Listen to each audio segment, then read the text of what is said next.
বাইগান বেটা তুই তো চিন্তা করছ তুই বাঁচবি বেটা, এত ডর আজকে। মামা মনে হয় আমি আর বেশি দিন বাঁচবো না।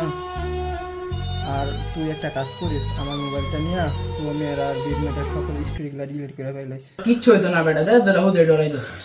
মামা আমার একটা ইচ্ছা ছিল যে সাদিয়া যে জায়গায় হাঁটে, মানে সাদিয়া যে জায়গায় কোন রাস্তাতে হাঁটে সেই জায়গায় আমার যেন কবরটা হয়।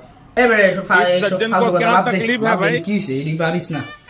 আর মামা আরেকটা কথা ছিল, তোর মানি ব্যাগের ওই দিন টাকা চুরি করছিলাম, আর তোর বাগের জিলাপিটাও আমি নিজে মাইরা দিছি।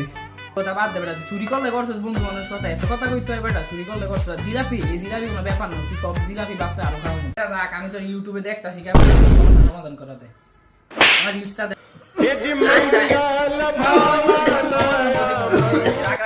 দেখতাছি। আপনার বন্ধু যদি কোনো সমস্যা হয়, বুকে সমস্যা হয়, তাহলে আমাদেরকে লাইক সাবস্ক্রাইব করে পাশে থাকুন এবং আমাদের কমেন্টে বলে যাবেন আপনার বন্ধু কি বেঁচে আছে নাকি মারা গেছে। চিন্তা করিস না, ইউটিউব বাদ দেন, আমরা টিকটকে সার্চ